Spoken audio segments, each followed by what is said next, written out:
চারটা জিনিস এমন বান্দা যখন করে, বান্দা মনে করে আমি করছি আল্লাহর জন্য।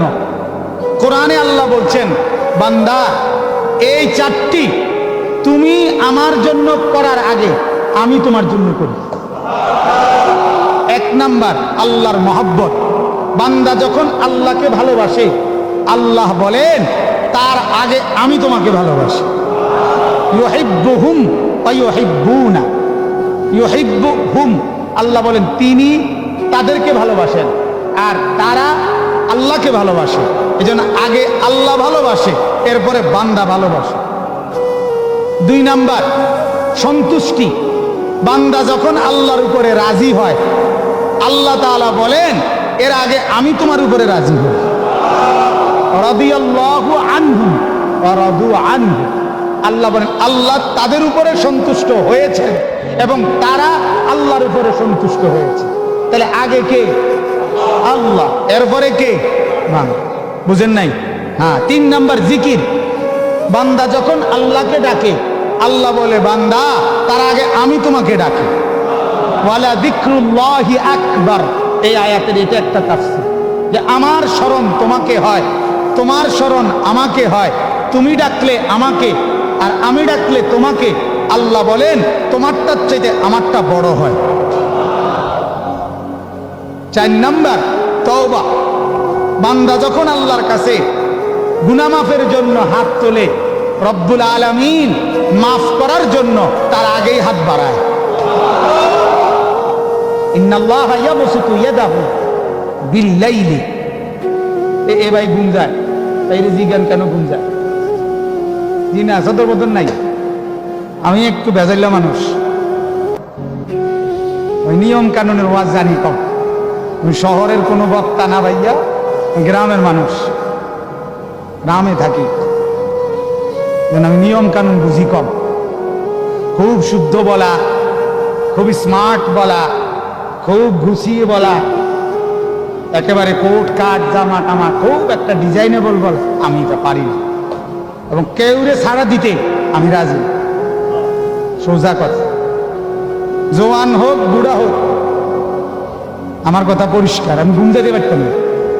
কেন ঘুমাবেন? আপনি গাফেল হবেন কেন? গাফেল হবেন।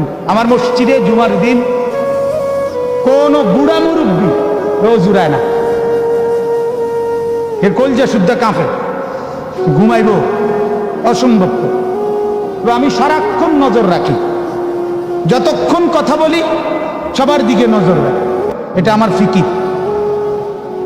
কারণ কষ্ট আমারও আপনারও, ঠিক কিনা বলেন না?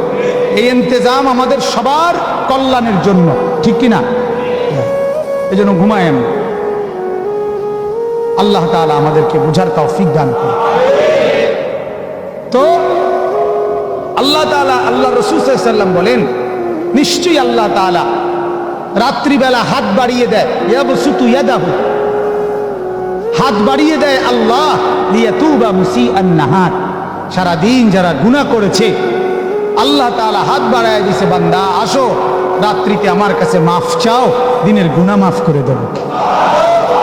ফা ইন্নাল্লাহা ইয়াবসুতু ইয়াদাহু বিন-নাহারি লিয়াতুবা মুসিআল লাইল। আল্লাহ তাআলা বলেন, রাসূলুল্লাহ সাল্লাল্লাহু আলাইহি সাল্লাম বলেন আল্লাহ তাআলা দিনের বেলায় হাত বাড়ায় দেয়, রাতের বেলা বান্দা যত গুনাহ করছে আল্লাহ তাআলা বলে আসো বান্দা দিনের বেলায় মাফ চাও, আমি রাতের সব গুনাহ মাফ করে দেব। এজন্য আগে কে হাত বাড়ায়? আমি না মনে করি আমি বাড়াইছি, আমরা মনে করি আমরা কি করছি, হাত উঠাইছি। দোয়ার জন্য আমরা হাত উঠাই না, তো আসলে কে আগে হাত বাড়ায়? এজন্য আমি যখন আল্লাহকে ভালোবাসি তার আগে কে আমাকে ভালোবাসে? আমি যখন আল্লাহর উপরে রাজি, তার উপরে কে আমার উপরে রাজি? তার আগে। হ্যাঁ, আমি যখন আল্লাহকে ডাকি তার আগে কে আমাকে ডাকে? আমি যখন আল্লাহর কাছে তওবা করি, গুনাহ মাফ চাই, হাত বাড়াই, তার আগে আমাকে মাফ করার জন্য কে হাত বাড়ায়? বলেন এমন মেহেরবান মাওলা আর কই পাবো? কই পাবো? মা গাররাকা বিরাব্বিকাল কারীম। আল্লাহ তাআলা বলেন বান্দা, আহা আমার মতো দয়ালু আমার মতো মেহেরবান এক মনিবকে ছেড়ে কই গেলা? কেন ছেড়ে দিলা আমাকে? মা গাররাক, কে তোমাকে ধোকা দিল? কে রে তোমারে ধোকায় ফেললো? আমারে ছেড়ে দিলা? আমারে বাদ দিয়ে কার কাছে ঘুরছো? আমারে বাদ দিয়ে। মাল দরকার, এটা তো আমার কাছে। স্ত্রী দরকার, এটা আমার কাছে। ছেলে দরকার, মেয়ে দরকার, এটা তো আমার কাছে। নিরাপত্তা দরকার, এটা আমার কাছে। স্বস্তি দরকার, এটা আমার কাছে। শান্তি দরকার, এটা আমার কাছে। তো আমার কাছে। আম্মা ইউজিবুল মুদতাররা ইদা দাআহু, আল্লাহ তাআলা বলে, বান্দা যখন তুমি অসহায় হয়ে যাও তখন যারে ডাক দাও সে আমি ছাড়া কে? আহা, ওয়ায়াকশিফুস সুআ, আল্লাহ তাআলা বলেন বিপদে যখন পড়ো, পেরেশানিতে, মুসিবতে, তখন দূর করে দেয় যিনি, সে আমি ছাড়া কে? ওয়ায়াজআলুকুম খুলাফা আল আরদি, জমিনের মধ্যে সুস্থ স্বাভাবিকভাবে আমার প্রতিনিধি হিসেবে থাকতে দেয় যিনি, তিনি আমি ছাড়া কে? হ্যাঁ, সিলেটবাসী এই মুহূর্তে পানির মধ্যে ভাসতেছে, শুনছেন কি না? হ্যাঁ, আমার আজকে রাতে সিলেট যাওয়ার কথা।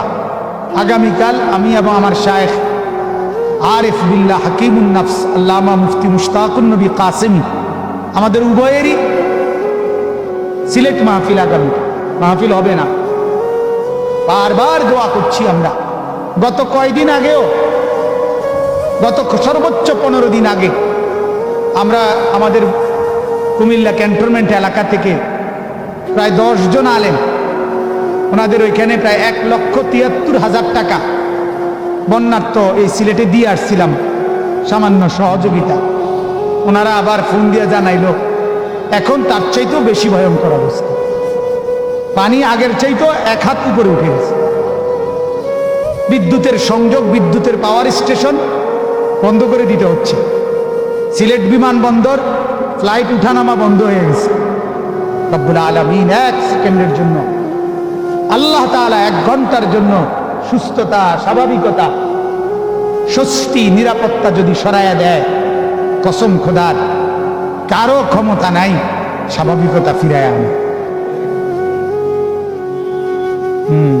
সিলেটবাসীর মালের অভাব নাই, সিলেটবাসীর সম্পদের অভাব নাই।